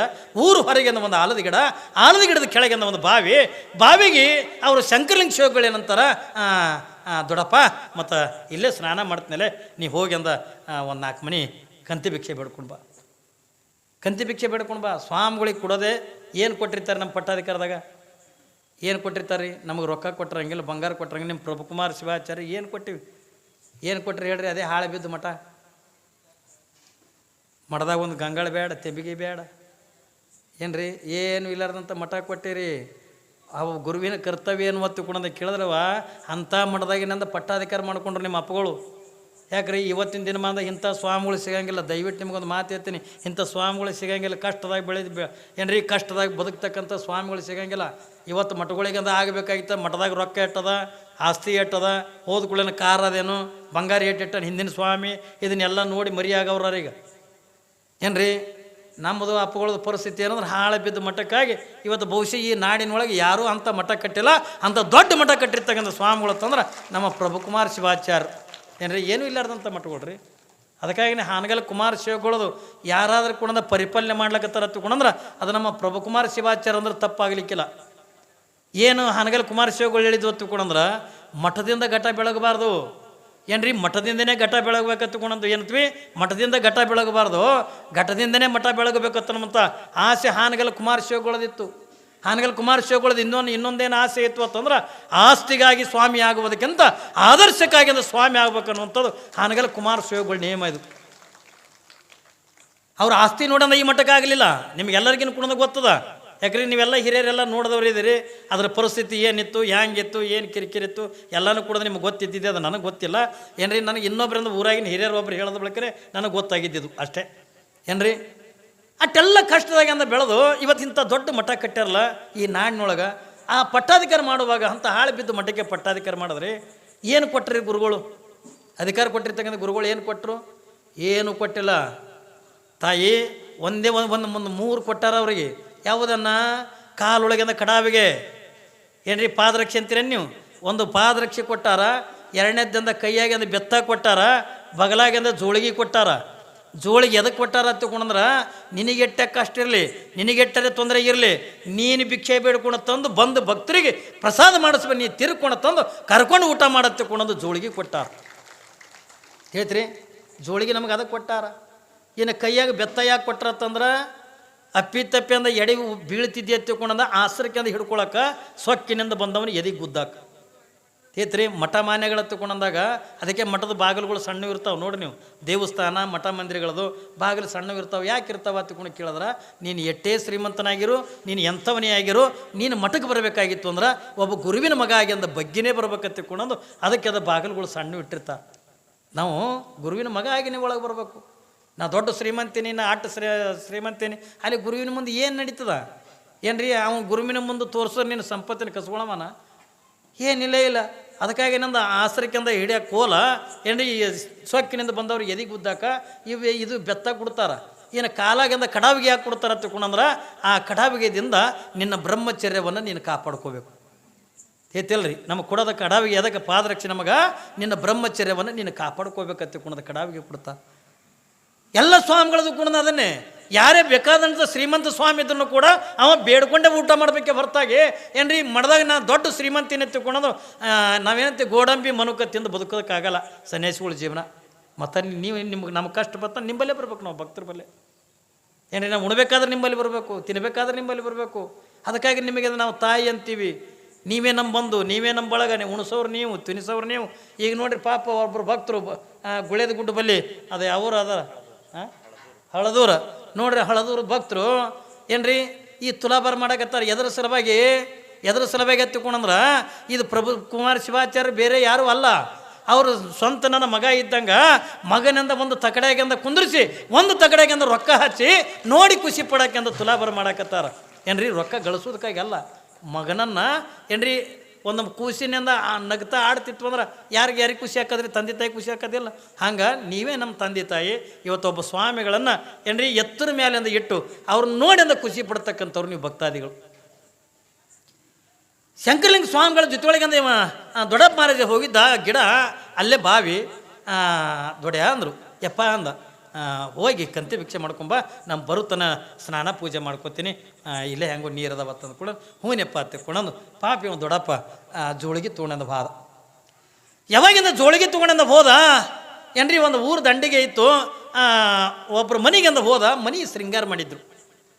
ಮನೆ ಮುಂದೆ ಕಬ್ಬ ಈ ಬಾಳೆ ಏನಂತ್ರಿ ಮಾಯಿನ ತೊಳೋಲ ಹೀಗೆಲ್ಲ ಕಟ್ಟಿ ಮನೆ ಶೃಂಗಾರ ಮಾಡಿದ್ರು. ಇವ ನೇರವಾಗಿ ಅಂದ್ರೆ ಅದೇ ಮನೆಗಿಂದ ಹೋದ. ಆ ಮನೆ ಮಾಲಕಿಂದ ಹೊರ ಕಟ್ಟಿ ಮ್ಯಾಗ ಕುಂತಿದ್ದ. ಏನೋ ಅವ್ರ ಮನೆಗೆ ಕಾರ್ಯಕ್ರಮ ಇತ್ತು. ಯಾವಾಗಿಂದ ಹೋಗಿ ಇವ ಕನ್ನೊಳ್ಳಿ ದೊಡ್ಡಪ್ಪ ಮಹಾರಾಜ ಭಿಕ್ಷಾಂದಿ ಅಂದ. ಯಾವಾಗಿಂದ ಭಿಕ್ಷಾಂದಿ ಎತ್ತಿಕೊಂಡಂದಾಗ ಮನೆ ಮಾಲಕ್ಕೆ ಏನಂದ, ಹೆಂಡತಿ ಕರೆದ, ಏನ ಯಾರೋ ಸಾಧು ಬಂದಾನ, ಮತ್ತು ಹೆಂಗೂ ಮನೆ ಕಾರ್ಯಕ್ರಮ ಅದ, ಬೇರೆದ್ರು ಉಣ್ಣೋದಕ್ಕಿಂತ ಮೊದಲ ಒಬ್ಬ ಸಾಧು ಬಂದಾನ, ಮನೆಗೆ ಹೋಳಿಗೆ ಮಾಡಿದಾರ, ಒಂದು ಹೋಳಿಗೆ ತಂದು ಸಾಧುಗಾತು, ಒಂದು ಹೋಳಿಗೆ ತಂದು ನೀಡು ಸಾಧುಗಾತ. ಆಯ್ತು ಎತ್ತಿ ಕೊಡೋದು. ಪಾಪ ಸುಡ ಹೋಳಿಗೆ ತಂದು ಜೋಳಿಗೆಯಾಗಿ ನೀಡಲು ಇವ ದೊಡ್ಡಪ್ಪ ಮಹಾರಾಜ ಮುಟ್ಟಿ ನೋಡ್ದ, ಹೋಳಿಗೆ ಸುಡ್ತಿತ್ತು. ಇವ ಅಂದ, ಇದು ಮತ್ತೆ ಇನ್ನೊಂದು 4 ಮನೆಗೆ ಹೋದ್ನಿ ಅಂತಂದ್ರೆ ಇದು ಹೋಳಿಗೆ ಆರ್ತದ, ಗುರುವಿಗಿಂದ ಆರಿದ ಹೋಳಿಗೆ ನೀಡ್ದಂಗೆ ಹಾಕದ, ಮೊದಲು ಇದೊಂದು ಹೋಳಿಗೆ ನೀಡಿ ಬರೋಣ ತಿಳ್ಕೊಂಡು ಓಡ್ಕೊಂತಂದು ಬಂದ. ಬರೋದ್ರಾಗಂದ ಶಂಕರಲಿಂಗ ಶಿವಗಳು ಸ್ನಾನ ಪೂಜೆ ಮುಗಿಸ್ಕೊಂಡು ಕುಂತಿದ್ರು. ಹೋಗಿ ಯಪ್ಪ ಈಗ ಹೋಳಿಗೆ ಸುಡ್ತದ, ಇದನ್ನು ನೀವು ಊಟ ಮಾಡ್ಯಪ್ಪ, ಮತ್ತೆ ನಾವು ಹೋಗಿ ಅಂದ ಮತ್ತೆ ಒಂದು 4 ಮನೆ ತಿರುಗಾಡಿ ಬರ್ತೀನಿ. ಆಯ್ತು ತಿಳ್ಕೊಂಡು ಯಾವಾಗ ಶಂಕರಲಿಂಗ ಶಿವಗಳು ಪ್ರಸಾದ ಮಾಡಕತ್ತಾರ, ಅವಾಗ ಇವ ದೊಡ್ಡಪ್ಪ ಮಹಾರಾಜ ಎದುರಿಗೆ ಕೂತಿದ್ದ. ಒಂಥರ ತಾಯಿ ಇದ್ದಂಗೆ. ನಾ ಹೇಳಿನಲ್ಲಿ ನಿಮ್ಗೆ ಸೇವಾ ಮಾಡ್ತಕ್ಕಂಥವ್ರು, ಉಣಿಸ್ತಕ್ಕಂಥ ತಿನ್ನಿಸ್ತಕ್ಕಂಥವ್ರು ತಾಯಿ ಇದ್ದಂಗೆ. ಯಾವಾಗ ಎದುರಿ ಕುಂತ ಅದೊಂದು ಹೋಳಿಗೆ ಹೋಳಿಗೆ ಊಟ ಮಾಡಿದ್ರು. ಶಂಕರಲಿಂಗ ಶಿವಗಳಂದರು, ದೊಡ್ಡ ಅಂದರು, ಏನ್ರಿಪ್ಪ ಅಂದ. ಯಾಕೋ ಈ ಶರೀರ ಇನ್ನೊಂದು ಹೋಳಿಗೆ ಬೇಡಕತ್ತ ನೋಡ್ಲೆ ಅಂದ್ರು. ಯಾಕೋ ಈ ಶರೀರ ಇನ್ನೊಂದು ಹೋಳಿಗೆ ಬೇಡಕತ್ತದ ನೋಡು ಅಂದರು. ಆಯ್ತಪ್ಪ, ಹಿಂಗೆ ಹೋದವನು ಹಿಂಗೆ ತೊಗೊಂಬರ್ತೀನಿ ಅಂತ ತಿಳ್ಕೊಂಡು ನೇರವಾಗಿ ಅಂದ ಜೋಳಿಗೆ ತೊಗೊಂಡು ಬಂದು ಅದೇ ಮನೆ ಮುಂದೆ ನಿಂತ ಭಿಕ್ಷಾಂದಿ ಅಂದ. ಯಾವಾಗ ನಾವು ಮನೆ ಮಾಲಕಿಂದ ಅಲ್ಲೇ ಕುಂತಿದ್ನಲ್ಲ, ಅವ ಅಂದ, ಏನೋ ಸುರುವಿಗೆಂದ ಬಂದಿದ್ದು ಒಬ್ಬ ಸಾಧು ಬಂದಿದ್ದು ಏನ್ರಿ ಮನ್ಯಾಗಂದ ಕಾರ್ಯಕ್ರಮ ಅದ, ಏನೋ ಸುರುವಿಗೆಂದ ಸಾಧು ಬಂದಿದೆ ತಂದು ಒಂದು ಹೋಳಿಗೆ ನೀಡಿದ್ರಾಯ್ತು ತಿಳ್ಕೊಂಡಂದು ಮಾಡಿದ್ರ ನೀ ಮತ್ತೆ ನನ್ನ ಮನೆಗೆ ಬರಕತ್ತೆ ಮಗನ. ನೀಡಂಗಿಲ್ಲ ನಡಿ ಯಪ್ಪ, ಇದು ಹೋಳಿಗೆ ನನಗಲ್ಲ ನೋಡ್ರಿ, ಇದು ನನಗಲ್ಲ, ಇದು ಯಾರಿಗೆ ನಾನು ಎಂದೂ ಬೇಡದೇ ಇರ್ತಕ್ಕಂಥ ನನ್ನ ಸದ್ಗುರುನಾಥ ಇವತ್ತು ಇನ್ನೊಂದು ಹೋಳಿಗೆ ಬೇಡಕತ್ತಾನ, ಅದಕ್ಕೆ ಇನ್ನೊಂದು ಹೋಳಿಗೆ ನೀಡಪ್ಪ ಅನ್ನ. ಯಾವಾಗ ನಮ್ಮ ಮನೆ ಮಾಲಕಂತ ನಮ್ಮ ಮಗನ ಯಾ ಗುರು ಯಾ ಶಿಷ್ಯ ಇವೆಲ್ಲ ನಾಟಕ ಮಾಡ್ತೀರಿ ನನ್ನ ಮಕ್ಕಳೇ. ಸುಮ್ಮನೆ ಏನೋ ಬಂಧನ ಹತ್ಕೊಂಡು ಹೋಳಿಗೆ ನೀಡಿದ್ರೆ ಮತ್ತು ಹೊಳ್ಳಿ ಮಳ್ಳಿ ನನ್ನ ಮನೆಗೆ ಬರ್ತಿದೆ. ಆಟ್ಟು ನಿನ್ನ ಗುರುವಿನ ಮೇಲೆ ಭಕ್ತಿ ಇತ್ತು ಅಂತಂದ್ರೆ ನೀವೊಂದು ಕಣ್ಣು ಕಿತ್ತು ಕೊಡು, ನಿನಗೊಂದು ಹೋಳಿಗೆ ಕೊಡ್ತೀನಿ ಅಂದತ್ತು. ನೋಡ್ರಿ, ಒಂದು ಹೋಳಿಗೆ ಕೊಡ್ಬೇಕಾದ್ರೆ ನಿನ್ನೊಂದು ಕಣ್ಣು ಕಿತ್ತು ಕೊಡು, ಒಂದು ಹೋಳಿಗೆ ಕೊಡ್ತೀನಿ ಅಂದತ್ತು. ದೊಡ್ಡಪ್ಪ ಮಹಾರಾಜ ನಗಲಕತ್ನಂತ, ದೊಡ್ಡಪ್ಪ ನಗಲಕತ್ನ. ಯಾರು ಬೇಡಂತರು ಯಪ್ಪ, ಗುರುವಿನ ಸೇವಕ ಇದೊಂದು ಕಣ್ಣ, ಇದೊಂದು ಕಣ್ಣಂದ ಅರ್ಪಣ ಹಾಕದ ತಿಳ್ಕೊಂಡ್ರೆ ಯಾರು ಬೇಡಂತಾರೆ ಯಪ್ಪ, ಏನ್ರ ಇದ್ರೆ ತಾ ಅನ್ನತ್ತ. ಇವೇನು ಕಣ್ಣು ಕೊಡ್ತಾನ ತಿಳ್ಕೊಂಡೊಂದು ಒಳಗೆ ಹೋಗಿ ಚಾಕು ತಂದು ಕೊಟ್ಟನತ್ತ ಮನೆ ಮಾಲಕ. ಇವೇನು ಕಣ್ಣು ಕಿತ್ತು ಕೊಡ್ತಾನೆ ರೀ? ಯಾರು ಕಣ್ಣು ಕಿತ್ತು ಕೊಡೋರ? ಯಾರೇ ಕೊಡ್ತಾರ್ರಿ? ಗುರುವಿಗಾಗಿ ಅಂದ ಕಣ್ಣು ಕಿತ್ತು ಕೊಡೋರ, ಗುರುವಿನ ಕಣ್ಣೇ ಕಿತ್ಕೊಂಡು ಹೋಗೋರಲ್ಲ. ಪರಕ್ಕೆ ಮರ್ತು ಮಕ್ಕೊಂಡ್ರೆ ನಮ್ಮ ಕಣ್ಣೇ ಕಿತ್ಕೊಂಡು ಹೋಗೋರ. ಏನು ಗುರುವಿಗೆ ಯಾರು ಕಣ್ಣು ಕೊಡ್ತಾರೆ, ಯಾರು ಕಾಲು ಕೊಡ್ತಾರೆ ರೀ? ಯಾರೇ ಕೊಡ್ತಾರೆ? ಯಾರು ಕೊಡಂಗಿಲ್ಲ. ಯಾವನೊಬ್ಬ ಗುರು ಬಂದಿನಂತ ಮನೆಗೆ, ಪಾಪ ಮನೆಗೆ ಬಂದನ ತಿಳ್ಕೊಂಡೊಂದು ಎಲ್ಲ ವ್ಯವಸ್ಥೆ ಮಾಡ್ಯಾನ. ಅವನು ಶಿಶು ಮಗನಿಗೆ ಅನ್ನತ್ತು, ಅವನು ಬಲ್ಲಿ ಬೆಳ್ಳಿ ಪಾದರಕ್ಷೆ ಇದ್ವತ್ತೆ, ಈ ಕಡಾವಿಗೆ ಅಂತಿರಲ್ಲ ಬೆಳ್ಳಿ ಪಾದರಕ್ಷೆ ಇದ್ವತ್ತ, ತಮ್ಮ ನಾ ಹೋಗಾಗಿ ಅದು ಇಸ್ಕೊಂಡು ಹೋಗ್ತೀನಿ, ಇವು ಇಲ್ಲಿ ಅಲ್ಮರೆಗೆ ಇಡುವ. ಹೂನೆಪ್ಪ ಹತ್ಕೊಂಡಿಸಿ ಅಲ್ಮರೆಗೆ ಇಟ್ಟು ದಿವಸ ಆಯಿತು, 2 ದಿವಸ ಆಯಿತು. ದಿನ ಅವ್ರು ಏನು ಗುರುಗಳು ಆನಂದ ಇರಂಗಂದ ಏನು ಬೇಕದೆಲ್ಲ ಮಾಡ್ತಿದ್ನತ್ತ. ಕೊನೆಗೆಂದ ಊರಿಗೆ ತಯಾರಾದ್ರು. ಮತ್ತು ಪಾದರಕ್ಷೆ ಕೊಟ್ಟಿದ್ನಲ್ಲಪ್ಪ, ಎಲ್ಲಿಟ್ಟಿದ್ದೆ ಅಂದ್ರೆ ಅವ ದಿನ ಅಂದ, ಇವತ್ತು ಅಡಿಗೆ ಭಾಳ ಭಾರಿ ಆಗ್ಯದಪ್ಪ, ಮಸ್ತ್ ಆಯ್ತು ನೋಡಿ ಊಟ ತಂದ್ಕೊಳ್ಳಿ, ಎಲ್ಲ ನಿಮ್ಮ ಪಾದ ಪುಣ್ಯಯಪ್ಪ ಅಂತಿದ್ದತ್ತ. ಅವ ಶಿಶು ಮಗ, ಎಲ್ಲ ನಿಮ್ಮ ಪಾದ ಪುಣ್ಯಯಪ್ಪ ಅಂದ. ಇವ ಇದ್ರದ್ದು ಎಷ್ಟು ಭಕ್ತಿ ಅನ್ನಿ ಶಿಶು ಮಗ ತಿಳ್ಕೊಡೋದು, ಗುರು ಉಂಡದ. ಕೊನೆಗೆ ಹೋಗೋತ್ ನಾವು ಪಾದರಕ್ಷೆ ಕೊಟ್ಟಿದ್ನಲ್ಲ ಕೊಡು ಅಂದ್ಕೊಳ್ಳಿ, ಯಪ್ಪ ಮತ್ತು ನಾ ಎಲ್ಲಿ ತರಲಿ, ಅವೇ ನೀನು ಪಾದರಕ್ಷೆನೇ ಮಾರಿ 8 ದಿವಸ ಉಣಿಸೀನಿ. ನಾ ಹೇಳ್ತಿದ್ದಿಲ್ಲಪ್ಪ, ದಿನ ನಿನ್ನ ಪಾದ ಪುಣ್ಯ ನಿನ್ನ ಹೆಸರ ಮೇಲೆ ನಾವಿಟ್ಟು ಉಣ್ತಿದ್ದೇವತ್ತ ಏನ್ರಿ? ಗುರುವಿನ ಪಾದರಕ್ಷೆನೇ ಮಾಡ್ಕೊಂಡು ತಿನ್ನೋ ಭಕ್ತರಿದ್ದಾಗ ಏನು ಕಣ್ಣು ಕಿತ್ತು ಕೊಡೋರು ಯಾರು? ಹೌದಲ್ರಿ? ಅವಾಗ ಮನೆ ಮಾಲಕ್ ತಿಳ್ಕೊಂಡಿದ್ದ, ಇವೇನು ಗುರಿಗೆ ಕಣ್ಣು ಕಿತ್ತು ಕೊಡ್ತಾನೆ, ಸುಮ್ಮನೆ ಹೇಳ್ತಾವಿವು. ಹಾಗೆ ಚಾಕು ತಂದು ಕೊಟ್ಟನತ್ತ ದೊಡ್ಡಪ್ಪ. ಯಪ್ಪ, ಇವು ನಿಜವಾಗೂ ನನಗೆ ಭಾಳ ಖುಷಿ ಆಲಕತ್ತ ನೋಡ್ಯಪ್ಪ. ಗುರುವಿಗಾಗಿ ಅಂದ ಕಣ್ಣು ಅರ್ಪಣೆ ಆಲಕತ್ತವಲ್ಲ, ನನ್ನ ನಿಜವಾಗ್ಲೂ ಭಾಳ ಖುಷಿ ಆಕತ್ತೆ ನೋಡ್ಯಪ್ಪ ಅಂತಂದು. ಕಿತ್ತು ಕೊಡು ಮಗನ ಅನ್ನತ್ತವ ಮನೆ ಮಾಲಕ್. ಕಿತ್ತು ಕೊಡು ಗೊತ್ತಾಕದ. ಆಯ್ತಪ್ಪ ಹತ್ಕೊಂಡು ಹಾಗೆ ಕಣ್ಣಾಗ ನಿಂಗೆ ಚಾಕು ಚುಚ್ಕೊಂಡು ಆ ಕಣ್ಣು ಒಯ್ದು ಸಾವುಕಾರನ ಕೈಯಾಗ ಕೊಟ್ಟ. ಸಾವುಕಾರ ಗಾಬರಿ ಅದ. ಹೆಣ್ತಿಗೆ ಹೇಳ್ದ, ಇವನಿಗೆ ಇನ್ನೊಂದು ಹೋಳಿಗೆ ತಂದು ನೀಡ ತಂದ್ಕೊಂಡಂದ. ಯಾವಾಗಂದ ಅದು ಹೋಳಿಗೆ ಜೋಳಿಗೆ ನೀಡಿದ ತಕ್ಷಣ ಒಂದು ಕೈ ಕಣ್ಣಿಗೆ ಹಚ್ಕೊಂಡು ಯಾವ ದೊಡ್ಡಪ್ಪ ಅಂದ ಓಡಗತ್ಬಿಟ್ಟ. ಓಡಿ ಗುರುವಿನ ಹತ್ರ ಬಂದು, ಯಪ್ಪ ಈಗ ಇದನ್ನು ಹೋಳಿಗೆ ಅಂತ ಸುಡ್ತಂದು ನೋಡಪ್ಪ, ತಿಳ್ಕೊಂಡಂದು. ಯಾವಾಗಿಂದ ಹೋಳಿಗೆ ಹಿಂಗೆ ಗಂಗಾಳದಾಗ ನೀಡ್ದ. ಇವ್ರು ಶಂಕರಲಿಂಗ ಸ್ವಾಮಿಗಳು ಅದೊಂದು ಹೋಳಿಗೆ ಊಟ ಮಾಡಿದ್ರು. ಊಟ ಮಾಡಿ ಮುಗಿಸ್ಬೇಕಿಲ್ಲ, 2 ಹೋಳಿಗೆ ಆಗ್ಯಾವ. ದೊಡ್ಡ ಅಂದರು. ಯಪ್ಪ ಅಂದ, ಯಾಕೋ ಇನ್ನೊಂದು ಹೋಳಿಗೆ ಉಣಂಗಾಲಕತ್ತದ ನೋಡುವ ಮಗ, ಯಾಕೋ ಇನ್ನೊಂದು ಹೋಳಿಗೆ ಉಣಂಗಾಲಕತ್ತದ. ಹಿಂಗೆ ಆಯಪ್ಪ, ಆಯ್ತಪ್ಪ ಹಿಂಗೆ ಹೋದವನು ಹಿಂಗೆ ತರ್ತೀನಿ ತಿಳ್ಕೊಂಡಂದು ಮತ್ತು ಓಡಿ ಅದೇ ಮನೆ ಮುಂದೆ ಬಂದ. ಭಿಕ್ಷಾ ಅಂದಿ ಎತ್ತಂದ. ಅವ ಮನೆ ಮಾಲಕಂದ, ಹುಚ್ಚುಗೊಟ್ಟು ಸಾಧು, ಯಾರ ಸಲುವಾಗಿ ಯಾಕೆ ಕಣ್ಣು ಕಳ್ಕೊಳಕತ್ತಿದೆ? ನಾನು ಇನ್ನೊಂದು ಹೋಳಿಗೆ ನೀಡಬೇಕಾಗಿತ್ತು, ಅದೊಂದು ಕಣ್ಣು ಕಿತ್ತು ಕೊಡ್ಬೇಕಾಗದ ಎಚ್ಚರದಾಗಿರುವತ್ತಂದ್ರು. ಯಪ್ಪ, ನಾ ಕಣ್ಣು ಕೊಡೋಕ್ಕೆ ಬಂದೀನಿ, ನಾ ಹೋಳಿಗೆ ಒಯ್ಯೋಕ್ಕೆ ಬಂದೀನಿ. ತಾಯಪ್ಪ ತಿಳ್ಕೊಂಡು ಅಲ್ಲೇ ಇಟ್ಟಿದ್ದು ಚಾಕು ತೊಗೊಂಡು ಅದೊಂದು ಕಣ್ಣು ಕಿತ್ತು ಕೊಟ್ಟು ಯಾವಾಗಿಂದ ಆ ಸಾವುಕಾರನ ಕಡೆಯಿಂದ ಒಂದು ಹೋಳಿಗೆ ನೀಡಿಸ್ಕೊಂಡಂದು ಬಂದ. ಏನ್ರಿ, ಕೈಯಾಡಿಸ್ಕೋತ 2-3 ಸರಿ ತಿರುಗಾಡೋದ್ರಾಗ ರೂಢು ಗೊತ್ತಾಗಿತ್ತು. ಬಂದು ಗುರುವಿನ ಎದುರಿಗೆ ಅಂದ ಜೋಳಿಗೆ ಇಟ್ಟು 2 ಕೈಯಿಂದ ಹಿಂಗೆ ಕಣ್ಣಿಗೆ ಹಚ್ಕೊಂಡು ಕುಂತ. ಅಂದ್ರೆ ಕಣ್ಣು ಕೊಟ್ಟು ಬಂದನ ತರಂದು ಗೊತ್ತಾಗಬಾರ್ದು ಗುರುವಿಗೆ ತಿಳ್ಕೊಂಡು. ಯಾವಾಗಿಂದ ಗೊತ್ತಾಗಬಾರ್ದು ತಿಳ್ಕೊಂಡು 2 ಕೈಯಿಂದ ಕಣ್ಣಿಗೆ ಹಚ್ಕೊಂಡು ಕುಂತಿದ್ದ. ದೊಡ್ಡ ಅಂದ, ಏನಪ್ಪ ಅಂದ. ಯಾಕೆ ಹೊಲ ಕಣ್ಣಾಕೆ ಮುಚ್ಕೊಂಡಿದ್ದಿ? ಕೈ ತೆಗಿ. ಇಲ್ಲಪ್ಪ, ಎಂದೂ ಬೇಡಲಾರ ನಮ್ಮಪ್ಪ ಇವತ್ತು 2-3 ಹೋಳಿಗೆ ಉಣ್ಣಾಕತ್ತಾನ, ಅದಕ್ಕೆ ಇದು ಪಾಪಿ ಕಣ್ಣು ನೋಡಿ ಎಲ್ಲಿ ನಿನ್ನ ಹೊಟ್ಟೆ ಕಡ್ದು ಹಿಡ್ದಿತ್ತು, ಅದಕ್ಕೆ ಬೇಡಪ್ಪ ನಾ ಕಣ್ಣು ಮುಚ್ಕೊಂಡಿರ್ತೀನಿ ತಮ್ಮ. ಏನ್ರಿ, ಕಣ್ಣು ಕೊಟ್ಟು ಹೋಳಿಗೆ ತಂದೇನೆ ತಿಳ್ಕೊಂಡಲ್ಲಿಲ್ಲ. ಕಣ್ಣು ಕೊಟ್ಟು ಹೋಳಿಗೆ ತಂದಿನ ಎತ್ಕೊಂಡು ಹೇಳಿಲ್ಲವ. ಏನಂತಾನ, ಎಂದು ಬೇಡಲಾರ್ದಂಥ ಸದ್ಗುರುನಾಥ ಇವತ್ತು 2-3 ಹೋಳಿಗೆಯಿಂದ ಊಟ ಮಾಡೋದಿಲ್ಲಪ್ಪ, ಅದಕ್ಕೆ ನೀವು ಉಣ್ಣೋದು ನೋಡಿ ಎಲ್ಲಿ ನಿನಗೆ ದೃಷ್ಟಿಗೆ ಇಷ್ಟ ಆಗಿತ್ತು, ನೆದರ ಆಗಿತ್ತು, ಅದಕ್ಕೆ ಬೇಡಪ್ಪ ನೀವು ಊಟ ಮಾಡೋಣ. ಮಗನ ನೀ ಯಾರು ತೊಡಪ್ಪ ಅಂತಂದ್ರೆ ನನಗೆ ತಾಯಿ ಇದ್ದಂಗಲೇ, ನೀ ನೋಡಿದ್ರೆ ನನ್ನ ಹೊಟ್ಟೆ ಕಡಿತಿದ್ದನೋ ಮಗನ, ತೆಗಿ ಕೈ ತೆಗಿ, ಬೇಡಪ್ಪ ನೀವು ಊಟ ಮಾಡು, ನೀ ಕೈ ತೆಗೆತನ ಊಟ ಮಾಡಂಗಿಲ್ಲ ಅಂತ ತಿಳ್ಕೊಂಡು ಶಂಕರಲಿಂಗ ಶಿವಗಳಂತ. ನೀ ಕೈ ತೆಗೆತನ ಊಟ ಮಾಡಂಗಿಲ್ಲ, ಯಪ್ಪ ನಾ ಕೈ ತೆಗಂಗಿಲ್ಲ, ಹಾಂಗಿತ ನಾವು ಊಟ ಮಾಡಂಗಿಲ್ಲ ತಂದಾಗ, ಯಪ್ಪ ಕಾಡಬೇಡ ನೀ ಮೊದಲು ಊಟ ಮಾಡು, ಇಲ್ಲ ನೀ ಮೊದಲು ಕೈ ತೆಗೆತ್ತಿಕೊಂಡಂದಾಗ ಯಾವಾಗಿಂದ ಗುರುಗಳು ಒತ್ತಾಯ ಮಾಡಿದಾಗ ದೊಡ್ಡಪ್ಪ ಮಹಾರಾಜ್ 2 ಕೈ ತೆಗೆದ ಕಣ್ಣಿಗೆ ಹಿಡಿದಿದ್ದು, ಮೊದಲು ಹ್ಯಾಂಗಿದ್ದು ಕಣ್ಣು ಹಾಗೆ ಇದ್ದು ಅಂತ ಏನ್ರಿ. ಅದನ್ನು ಯಾಕೆ ಅದನ್ನು ಆಟ ಮಾಡಿದ್ರು ಹೊತ್ತಿಕೊಂಡಂದ್ರೆ ಶಿಷ್ಯನನ್ನು ಪರೀಕ್ಷೆ ಮಾಡೋದಕ್ಕಾಗಿ ಅಂತ ಅಟ್ಟು ಸೇವಾ ಮಾಡಿ ಏನ್ರಿ ಕಣ್ಣು ಕೊಟ್ಟು ಏನೆಲ್ಲ ಪರೀಕ್ಷೆ ಆದ ಬಳಿಕ ಮುಂದೆ ದೊಡ್ಡಪ್ಪ ಮಹಾರಾಜನಿಗೆ ಅಂದ ಶಂಕರಲಿಂಗ ಶಿವಗಳಿಂದ ಉಪದೇಶ ಮಾಡಿದ್ರು. ಕಲ್ಪನಾ ಬರ್ತನ್ರಿ ನಿಮ್ಗೆ. ಇವತ್ತು ಒಬ್ಬ ಲಿಂಗಾಯತ ಉಪ್ಪಾರ ಮನೆತನದೊಳಗೆ ಹುಟ್ಟಿರ್ತಕ್ಕಂಥವ ಇಡೀ ನಮ್ಮ ಭಾಗದೊಳಗಿಂದ ಅವನಂಥ ಪವಾಡಗಳ ಮಾಡಿರ್ತಕ್ಕಂಥ ಶರಣರು ಯಾರೂ ಆಗಲಿಲ್ಲ. ಅಂಥ ದೊಡ್ಡ ಶರಣನಾಗಿ ಹೋದ ಲಕ್ಷಣ ಸಿದ್ದಪ್ಪ ಮಹಾರಾಜ ಮತ್ತು ಕನ್ನೊಳ್ಳಿ ದೊಡ್ಡಪ್ಪ ಮಹಾರಾಜ. ಎಲ್ಲೇ ಗಾಡಿ ಕಟ್ಕೊತಿರ್ಬೇಕಾಗಿರ್ತಕ್ಕಂಥವ್ರು ಅವರು. ಇವತ್ತು ನಮ್ಮಲ್ಲಿ ಕನ್ನೊಳಿಗಿಂದ ಬಂದು ನೋಡ್ರಿ ನೀವು, ದೊಡ್ಡ ಮಠ, ಎಂಥ ಮಠ ಕಟ್ಟ್ಯಾರ. ಇಡೀ ಇಡೀ ಇಡೀ ಆ ನಾಡಿನ ಜನನಿಂದ ಏನ್ರಿ ಎಲ್ಲ ಜನ ಬರ್ತಾರ, ಬೇಡ್ಕೋತಾರ. ಯಾರು ಏನು ಬೇಡ್ಕೋತಾರಲ್ಲ ಬೇಡಿದವರಿಗಿಂದ ಬೇಡಿದ್ದೇನೆ ಕೊಡ್ತಕ್ಕಂಥ ಶಕ್ತಿ ಆ ದೊಡ್ಡಪ್ಪ ಮಹಾರಾಜರ ಬೆಲೆ ಬಂದದ. ಹಾಗಾದ್ರೆ ಯಾರಿಂದ ಬಂತು ಹೊತ್ತಿಕೊಂಡೋದು ಕೇಳಿದ್ರೆ ಗುರುಗಳಾಗಿರ್ತಕ್ಕಂಥ ಶಂಕರಲಿಂಗ ಶಿವಗಳಿಂದ ಬಂತು. ಅದಕ್ಕಾಗಿಯೇ ಎಲ್ಲ ಶರಣರು ಸಂತರು ಮಹಾತ್ಮರು ಅವ್ರು ಯಾಕೆ ಒಂದು ಮಾತು ಹೇಳ್ತಾರೆ ತಗೊಂಡು ಕೇಳಿದ್ರಪ್ಪ, ನೀನೊಬ್ಬ ದೇವರಾಗಬೇಕು, ನೀನೊಬ್ಬ ಶರಣನಾಗಬೇಕು, ನೀನೊಬ್ಬ ಸಂತನಾಗಬೇಕು ಅಂದ್ರೆ ಒಬ್ಬ ಗುರುವಿನ ಆಶ್ರಯದೊಳಗಿರಬೇಕು. ಯಾಕೆ ಗುರುವಿನ ಆಶ್ರಯದೊಳಗಿರ್ಬೇಕಂದ್ರೆ ಗುರುರ್ ಬ್ರಹ್ಮ ಗುರುರ್ ವಿಷ್ಣು ಗುರುದೇವೋ ಮಹೇಶ್ವರ ಗುರುರ್ ಸಾಕ್ಷಾತ್ ಪರಬ್ರಹ್ಮ ತಸ್ಮೈ ಶ್ರೀ ಗುರುವೇ ನಮಃ. ಹಿಂಗೆ ಅರ್ಥ ಏನು ಗೊತ್ತೋತೇನು? ಗುರುನೇ ಬ್ರಹ್ಮ, ಗುರುನೇ ವಿಷ್ಣು, ಗುರುನೇ ಶಿವ. ಒಂದು ಮಾತು ನಿಮಗೆ ಕಲ್ಪನಾ ಇಟ್ಕೊಳ್ರಿ ಏನ್ರಿ, ಒಂದು ಮಾತು ನೀವು ಕಲ್ಪನಾದೊಳಗೆ ಇಟ್ಕೊಳ್ರಿ. ಶಿವನಿಗೆಂದ ಗುರು ಆಲಕ್ಕೆ ಬರಲ್ಲ, ಬ್ರಹ್ಮನಿಗೆಂದ ಗುರು ಆಲಕ್ಕೆ ಬರಲ್ಲ, ವಿಷ್ಣುಗೆಂದ ಗುರು ಆಲಕ್ಕೆ ಬರಲ್ಲ ಏನ್ರಿ. ಇವ್ರು ಯಾರಿಗೂ ಕೂಡ ಗುರು ಆಲಕ್ಕೆ ಬರಂಗಿಲ್ಲ. ಆದ್ರೆ ಏನ್ರಿ ಈ 3 ರೂಪಗಳನ್ನು ಕೂಡ ಒಬ್ಬ ಗುರು ತಾಳ್ತಾನೆ ಏನ್ರಿ. ಗುರುನೇ ಬ್ರಹ್ಮನ ಹಾಕನ, ಗುರುನೇ ವಿಷ್ಣು ಹಾಕನ, ಗುರುನೇ ಶಿವ ಹಾಕನ. ಅದಕ್ಕಾಗಿ ನೀವು ಗಾಣಗಾಪುರದಾಗ ನೋಡ್ರಿ ನೀವು ತ್ರಿಮೂರ್ತಿ ರೂಪ ದತ್ತಾತ್ರೇಯ ಎತ್ತುಕೊಳೋದು. ದತ್ತಾತ್ರೇಯ ಅಂದ್ರೆ ಏನ್ರಿ ಒಬ್ಬ ಗುರುವಿನ ಪುರಾಣ ಅದದು. ನೀವು ದತ್ತಾತ್ರೇಯನ ಪುರಾಣ ಕೇಳಿರ್ಬೇಕು ನೀವು. ಅದು ಗುರುವಿನ ಪುರಾಣ ಅಂತ ಕರೀತಾರೆ ಅದಕ್ಕೆ ಏನ್ರಿ. ಗುರು ಪುರಾಣ ಹತ್ತಿಕೊಂಡ ಕರೀತಾರೆ ಅದಕ್ಕೆ.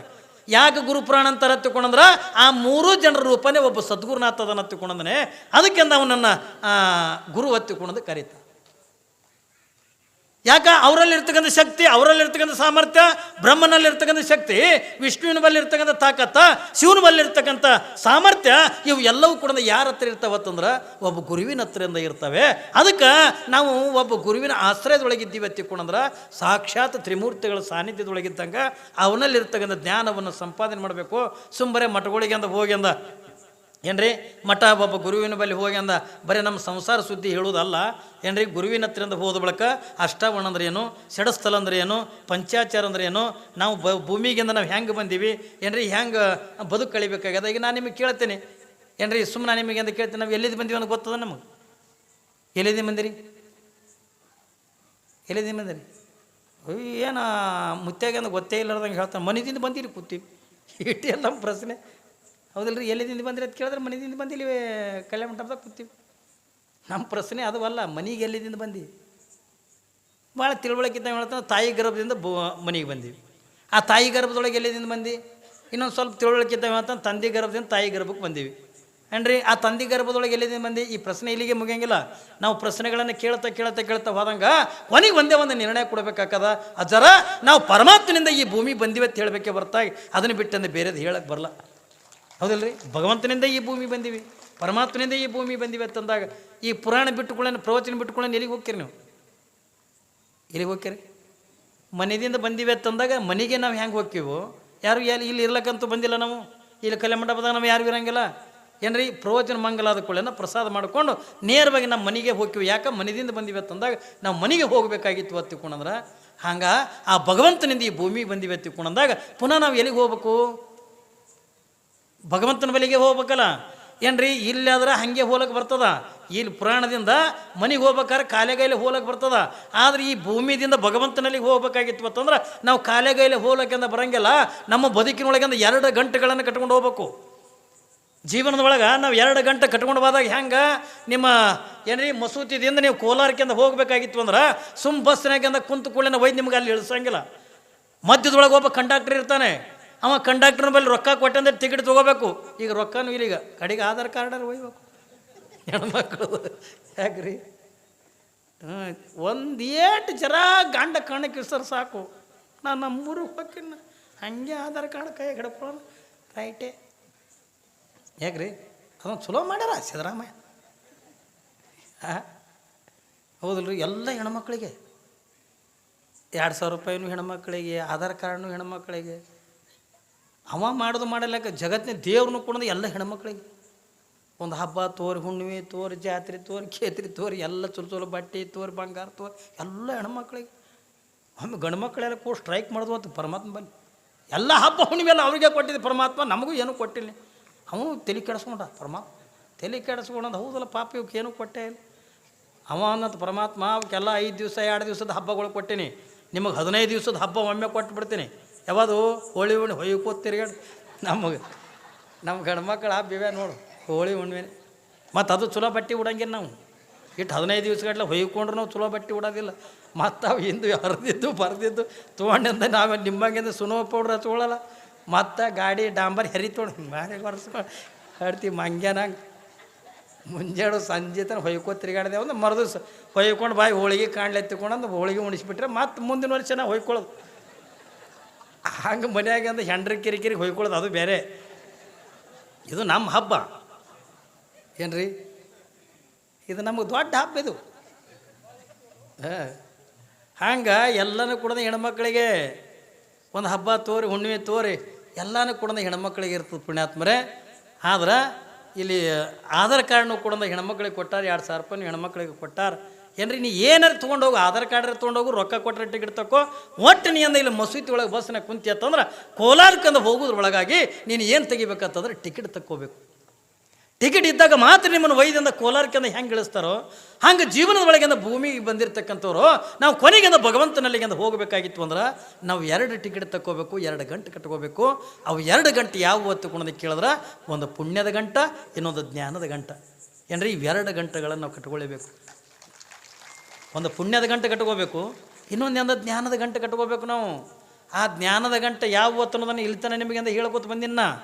ಆದರೆ ಇನ್ನು ಪುಣ್ಯದ ಗಂಟೆ ಯಾವುದು ಹೊತ್ತು ಅನ್ನೋದನ್ನು ನಾಳಿನ ದಿವಸ ನಿಮಗೆ ಅಂತ ಹೇಳ್ತೀನಿ ನೋಡಿರಿ. ನಿಮಗೆಲ್ಲ ಒಂದು ಸಂದರ್ಭ ಬಂದದ. ಇವತ್ತು ಮಸೂತಿ ಒಳಗೆ ಪೂಜ್ಯರ ಶ್ರೀಮಠದೊಳಗೆ ಉದ್ಘಾಟನದಾಗ ಏನ್ರಿ ಇವತ್ತು ಪ್ರವಚನ ನಡೆದದ. ಯಾರ್ಯಾರು ಏಟೆಡ್ ಪುಣ್ಯ ಗಳಿಸುವರ್ ನಾ ಹೇಳ್ತೀನಿ ನಿಮ್ಗೆ ನಾಳೆ. ಪುಣ್ಯ ಅಂದ್ರೆ ಏನು ಮತ್ತು ತಿಳ್ಕೊಂಡ್ರೆ ಭಾಳ ಮಂದಿ ತಿಳ್ಕೊಂಡ್ರೆ ನನಗೆ ಮೊನ್ನೆ ಒಬ್ಬ ಬಂದಿದ್ದ. ಮೊನ್ನೆ ಒಬ್ಬ ಬಂದಂದ, ಅಪ್ಪರು ನನಗೆ ಎಷ್ಟು ಪುಣ್ಯ ಬಂದಿರ್ಬೇಕ್ರಿ ಅಂದ. ಯಾಕೋ ಅಂದೆ. 5 ಸರಿ ಕಾಶಿಗೆ ಹೋಗಿನಂದ. 5 ಸರಿ ಕಾಶಿಗೆ ಹೋಗ್ಯಾನಂತ. 2 ಸರಿ ತಿರುಪತಿ ತಲೆ ಬೋಳ್ಸ್ಕೊಂಡು ಬಂದಾನ. ಹೊಟ್ಟಿ ತಲೆ ಕೂದಲು ಹೋಗ್ಯಾವ. ಪುಣ್ಯ ಹೆಂಗೆ ಹೋಗ? ಪುಣ್ಯ ಬರ್ತದಕ್ಕ? ಏನು ಮಾಡಿದ್ರೆ ಪುಣ್ಯ ಬರ್ತದ ಏನ್ರಿ ಅನ್ನುವಂಥದ್ದನ್ನು ನಾಳೆಗೆ ನಾವು ನೋಡೋಣ. ಯಾಕಂದರೆ ಇದು ಮನುಷ್ಯನಿಗೆ ಅಂದ್ರೆ ಬೇಕಾಗಿರ್ತಕ್ಕಂಥದ್ದೇ ಇವೆರಡು ಗಂಟೆ ಐತಿಲ್ರಿ. ನಾವು ರೊಕ್ಕದ ಗಂಟೆ ಅದಕ್ಕಾಗಿ ಹೇಳ್ತೆ ಕಡ್ಕೊಳ್ ಮಡಿ ಒಳಗೆ ಹೇಳ್ತಾನಲ್ಲ, ದನವ ಗಳಿಸಬೇಕೆಂತಾದೋ ಈ ಜನರಿಗೆ ತಿಳಿಯದಂತಾದೋ ಕಟ್ಟಿದ ಗಂಟು ಬಯಲೊಳಗಿಟ್ಟರೆ ಮುಟ್ಟಲಿ ಬಾರದಂಥದ್ದು. ನೋಡಿ ಎಂಥ ಗಂಟೆ ಕಟ್ಕೋಬೇಕು ನಾವು.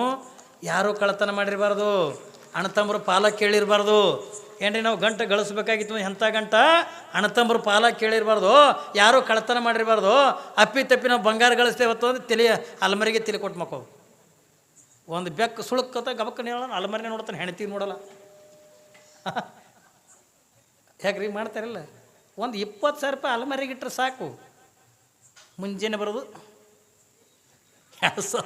ಮತ್ತು ಅಲ್ಲೇ ಇಡೋದು, ಮತ್ತು ಕೀಲಿ ಹಾಕೋದು, ಮತ್ತು ಸಂಜೆಗೆ ಬರೋದು, ಮತ್ತು ಅವೇ ಎಣಸು, ಮತ್ತು ಅಲ್ಲೇ ಇಡೋದು. ಅವೇನು ಮರಿ ಹಾಕ್ತಾವನು ಒಳಗೆ ಏನ್ರಿ? ಮತ್ತು ಕೀಲಿಯಲ್ಲಿ ಕಟ್ತಾರೆ ಗಂಡು ಮಕ್ಕಳು. ಉಡ್ದಾರ ಕಟ್ಟೋದೆ ಕೀಲಿ ಕಟ್ಲಕ್ಕ ನೋಡ್ರಿ. ನೀವು ಉಡ್ದಾರಕ್ಕಿಂತ ಕೀಲಿ ಕಟ್ಟಿರ್ತಾರ. ಅಲ್ಮರಿ ಚಾವಿ ತೆಗಿಬೇಕಾದ್ರೆ ಏನ್ರಿ ಹಿಂಗೆ ಉಡ್ದಾರಾಗಿನ ಚಾವಿ ತೆಗೆದು ಹಿಂಗೆ ಕಡೆಗೆ ಕೊಯ್ದು ಮಾಡಲ್ಲ, ಟೊಂಕ್ ಹಿಂಗೆ ಟೊಂಕ್. ನಮಗೆ ಟೊಂಕ್ ಮುರಿಯಲ್ಲಕ್ಕೆ ಚಾವಿ ಹೊರಗೆ ಬರ್ಬಾರ್ದು. ಟೊಂಕ ಮುರಿಯಲ್ದೆ ಕಲ್ಲೆ ಆದ್ರೆ ರೊಕ್ಕ ಚಾವಿ ಹೊರಗೆ ಬರ್ಬೋದು. ಯವ್ವ ನೀವು ನಗಿತೀರಲ್ಲ, ನೀವೇನೇನು ಕಮ್ಮಿ ಏನು? ನೀವು ಕೊಳ್ಳಾಗ ನಿಂಗದ ಕೈ ಹಾಕೊಳ್ಳೋದು ಎದಕ್ಕೆ? ನೀವು ಅದ್ರ ಒಳಗೆ ಲಿಂಗ ಇರಲ್ಲ. ನೀವು ಚಾವಿ ಕಟ್ಟಿರ್ತೀರಿ ಗೊತ್ತಿಲ್ಲ. ಅದ್ರಾಗ ಮಕ್ಕಳವ್ರು ಅಲ್ಮರಿ ಮಾಡೋರು ಭಾರಿ ಹುಷಾರಿ. ಆಗ ಅದ್ರಾಗ ರಾಜ ರಾಣಿ ಅಂತಂದು ಎರಡು ತೆಗ್ದಾವ. ಯಾಕಂದ್ರೆ ಅಲ್ಮರಿಗೆ ಎರಡು ಬಂದಾವ. ನೀವೆಲ್ಲಿ ಕಟ್ತೀರಿ? ಈ ನಿಂಗದ ಕೈ ಶಿವದಾರ ಕಟ್ತೀರಿಲ್ಲ, ನೀವು ಅಂದ ಬಿಚ್ಚಿ ಅಂದ ಹಿಂಗೆ ಕೀಲಿ ತೆಗಲ್ಲ, ಕುತ್ತಿಗೆನ ಹಾಂ ಕುತ್ತಿಗೆ ಒಯ್ದೆ ಕುತ್ತಿಗೆ ಹೆಡಕ್ಕೆ ಮರಿಯಲ್ಲ. ಯಾಕೆ ನಮಗೆ ಕೀಲಿ ಹೊರಗೆ ಬರಬಾರ್ದು. ಇನ್ನು ಪುಣ್ಯ ನೀವು ಚಾವಿಯಾರ ಕಟ್ತೀರಿ. ನಾ ಒಂದು ಸಾವಿರ ಪುರಾಣಕ್ಕೆ ಹೋಗಿದ್ದೆ. ಸುಮಾರು ಒಂದು 8,000 ಜನ ಹೆಣ್ಮಕ್ಳು, ಒಂದು 8,000 ಜನ ಹೆಣ್ಮಕ್ಳು ಎಲ್ಲರೂ ಪ್ರವಚನ ಕೇಳಕತ್ತಾರ. ಒಬ್ಬ ಹೆಣ್ಮಗಳು ಮುಂದೆ ಕೂತಾಳೆ. ಪ್ರವಚನ ಭರ್ಜರಿ ಪ್ರವಚನ ಒಂದು 8,000 ಜನ ಇತ್ತು. ಪಾಪ ಹೆಣ್ಮಗಳು ಕೂತ್ಕೊಂಡು ಕೇಳಕತ್ತಾಳೆ. ಸುಮ್ಮನೆ ಕೇಳಬೇಕಿಲ್ಲ. ಹಿಂಗೆ ಕೊಳ್ಳಾಗೆ ಇದಕ್ಕೆ ನಿಂಗದಕ್ಕೆ ಅಂತಾರೆ, ಏನಂತಾರೆ ಕಡೆ ಏನು ಗುಂಡುಗಡಿಗೆ ಅಂತಾರೆ. ಯಾಕಂದ್ರೆ ಒಂದೊಂದು ಕಡೆಗೆ ಒಂದೊಂದು ಥರದ ಭಾಷೆ. ನಮ್ಮ ಕಡೆಗೆ ಗುಂಡುಗಡಿಗೆ ನಿಂಗದಕ್ಕೆ ಅಂದ್ರೆ ತಿಳಿಯಲ್ಲ. ನಮ್ಮ ಕಡೆ ಚೌಕ ಅಂತಾರೆ ಬೀದರ್ ಜಿಲ್ಲೆದಾಗ. ಬೀದರ್ ಜಿಲ್ಲೆ ಭಾಷೆ ನಿಮ್ಗೆ ಅರ್ಥ ಆಗಂಗಿಲ್ಲ ಏನು ರೀ. ಹಾಕಿತ್ತು ಹಿಂಗೆ ಲಿಂಗದಕಾಯಿ ತೊಳಕಿ ಮಾಡಾಕಿ ಮತ್ತು ಭರ್ಜರಿ ಪುರಾಣ ಕೇಳಾಕಿ ಮತ್ತು ಹಿಂಗೆ ನಿಂಗದಕಾಯಿ ತೊಳಕಿ ಹಿಂಗೆ ಪುರಾಣ ಕೇಳಾಕಿ ಕಮ್ಮಿ ನಂದು 2 ತಾಸಿನ ಪ್ರವಚನದಾಗ ಒಂದು ದೀಡ್ಸೆ ಸರಿಯಾರ ಲಿಂಗಕ್ಕೆ ನಮಸ್ಕಾರ ಮಾಡಿರ್ಬೇಕು ಏನು ರೀ. ಲಿಂಗದಕಾಯಿ ನಮಸ್ಕಾರ ಮಾಡೋದು. ಆಕಿನ ಭಕ್ತಿ ನೋಡಿ ಬೇರೆ ಹಿಂಗೆ ತಿರುಗಾಡಿ ನೋಡಿ ಪುರಾಣ ಹೇಳ್ತೀನಿಲ್ಲ, ಆಕೆ ನಮಸ್ಕಾರ ಮಾಡಕತ್ವ ಆಕಿನ್ನೇ ನೋಡ್ಕೋತ ಹಂಗೆ ಪ್ರವಚನ ಮಾಡವನ. ಮೊದಲು ದೀಡ್ಸೆ ಸರಿ ನಮಸ್ಕಾರ ಮಾಡೋದು. ಖುಷಿ ಆಗಂಗಿಲ್ಲ ರೀ ಸ್ವಾಮಿಗಳಿಗೆ. ಸ್ವಾಮಿಗಳು ಏನು ಬಿಡ್ತಾರೆ? ಭಕ್ತಿನೇ ಬಿಡೋದಲ್ಲ ಏನು ರೀ. ನಿಮ್ದಿಂದ ಏನು ಬೇಡ್ತೀವಿ ಹೇಳ್ರಿ? ಒಂದು ಒಳ್ಳೆ ಭಕ್ತಿನೇ ಬಿಡೋದಲ್ಲ. ಆ ಪಾಪ ಲಿಂಗದ ಮೇಲೆ ಎಷ್ಟು ಭಕ್ತಿ ಹೇಳಪ್ಪ. ನಾವು ಸ್ವಾಮಿಗಳಾಗೇ ಮುಂಜಾನೆ ಸಂಜೆಗೊಮ್ಮೆ ಮೈ ತೊಗೊಳಕ್ಕೆ ಹೈರಾಣದು ಏನು ರೀ. 2 ಸರಿ ಲಿಂಗ ಬಿಚ್ಚಾಕೇನೆ ಹೈರಾಣದು. ಇನ್ನು ಪಾಪ ಹೆಣ್ಮಗಳು 100 ಸರಿ ಅಂದ ಆ ಲಿಂಗಕ್ಕೆ ನಮಸ್ಕಾರ ಮಾಡ್ಯಾಳ ತಂದು ಪಾಪ ಹೆಣ್ಮಕ್ಳು ಕರೆದೇವ ಅಂದೆ. ಏನಪ್ಪ ಅಂದ್ಲು. ನೀನು ನೋಡ ನನ್ನ ಕೈ ಮುಗಿಯಂಗೆ ಆಗ್ಲಕತ್ತ. ಅಯ್ಯಯ್ಯಪ್ಪ ನೀ ದೊಡ್ಡ ಪಾಟು ಜ್ವರ ನನಗೆ ಕೈ ಮುಗಿತೀಯಪ್ಪ ಅಂದು. ಇಲ್ಲವಾ ಏನು ರೀ, ನಿನ್ನಟ್ಟು ಭಕ್ತಿ ನನ್ನ ಬಲ್ಲಿಲ್ಲ. ಅಯ್ಯ ಅಂಥ ಭಕ್ತಿ ನಾ ಏನು ಮಾಡೀನಿಯಪ್ಪ ಅಂದ್ಲು. ಅಲ್ಲವಾ 2 ತಾಸಿನ ಪ್ರವಚನದಾಗ ಕಮ್ಮಿ 1.5 ಸರಿ ನೀನು ನಿಂಗದ ಕೈ ನಮಸ್ಕಾರ ಮಾಡಿದಿ. ಅಕ್ಕಿ ಅಂದ್ಲು ನಾ ಎಲ್ಲಿ ನಮಸ್ಕಾರ ಮಾಡೀನಿ ಅಂದ್ಲಕ್ಕಿ. ಮತ್ತು ಹಿಂಗೆ ಲಿಂಗದ ಕೈ ತೂತಿ ಹಿಂಗೆ ಮಾಡ್ತಿದ್ದೆ ಅಲ್ಲ ಅಂದೆನ. ಅಯ್ಯಯ್ಯಪ್ಪ ತಂಬಾಕು ಹಾಕೊಂಡು ಬಂದೀನಿ, ಎಲ್ಲಿ ಎದ್ದೆದ್ದು ಹೋಗಿ ಹೋಗುಳ್ಳ ತಂದು ಹಿಂಗೆ ಮಾಡ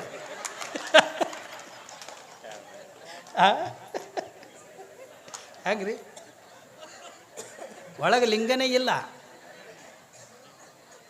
ಆಕೆ ತಂಬಾಕು ಹಾಕೊಂಡು ಬಂದಾಳ, ಮಂದ್ಯಾಗ ಕುಂತಾಳೆ, ಎದ್ದೆಲ್ಲಿ ಹೋಗೋದು ತಿಳ್ಕೊಳೋದು ಅಂದ್ರೆ ಎಲ್ಲ ಪ್ರವಚನ ಮುಗ ಲಾರಿ ಒಮ್ಮೆ ಇಳಿಸಕ್ಕೆ ಯಾಕೆ ಲೋಡ ಪರಿಸ್ಥಿತಿ ಎಲ್ಲಿಗೆ ಬಂದಾವ. ಹೌದಲ್ರಿ.